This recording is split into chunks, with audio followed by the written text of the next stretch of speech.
Alors ce roman a des airs de roman onirique, philosophique, c'est un conte. Est-ce qu'on peut le résumer en quelques instants, sans en dire trop, bien entendu? C'est l'histoire d'une petite fille dans un monde où le soleil ne se lève plus, qui, sans se rendre compte, pour vouloir sauver son grand-père, va se retrouver sur une quête à devoir sauver le monde si elle y arrive.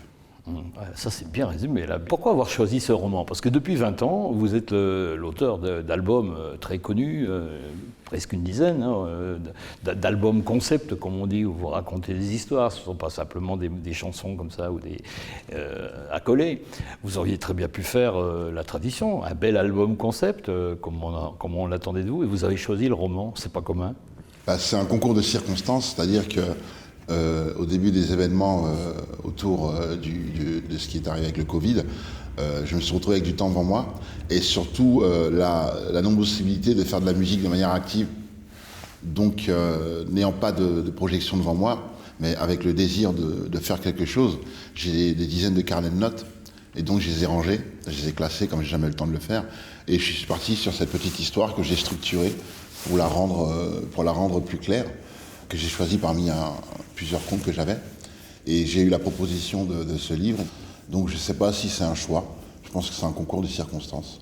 Dans ce roman qui se lit facilement, délicieusement, j'ajouterais, on retrouve des relents du Magicien d'Oz, Charlie à la chocolaterie, par exemple. Moi, j'ai trouvé que c'était bien dans l'air du temps.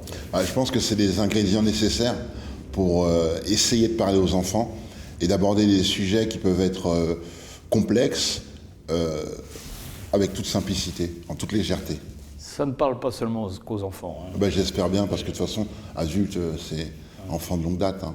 Alors vous étiez essayé à l'écrit autrement que sur un album, 140 piles, c'était la compilation de tweets que vous aviez réalisé. Mais si on revient au roman, vous êtes quasiment sur les pas de Gaël Faye, avec Petit Pays. J'ai trouvé que c'était une démarche assez commune, ça, non? Sur les pas, sûrement, parce qu'il m'a influencé. C'est un ami à moi, c'est un ami cher. Et d'ailleurs, il m'avait envoyé son livre avant qu'il sorte. Et j'ai été frappé par l'histoire, avant de me rappeler qui en était l'auteur. Et puis, il m'a parlé de ce que c'était d'écrire un livre. Il m'a parlé de la manière dont il a travaillé. J'ai retenu tout ça. Et lorsque je me suis retrouvé avec le temps devant moi, forcément, j'ai profité de ses conseils. Il vous a donné quelques petits tuyaux ou vous voulez présenter le travail complètement fini? Non, il m'a donné des petits tuyaux, mais je veux dire, on se voit et on échange beaucoup. Nous discutons beaucoup et nous échangeons des tuyaux, des conseils, des avis et des sujets, des musiques. Et finalement, on se nourrit l'un l'autre avant même d'écrire des livres. Envie de récidiver, parce qu'on a un festival.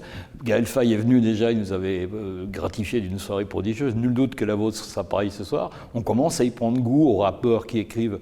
Vous pensez récidiver? En fait, le concept du rappeur qui écrit est quelque chose qui m'échappe. Oui, parce que on peut écrire sans être rappeur. On peut rapper sans écrire aussi. Et écrire est une démarche qui va dans une autre direction totalement opposée parce qu'il n'y a pas de musique, il y a une narration qui n'est pas nécessaire dans le rap, et puis le rap c'est surtout du divertissement avec la musique.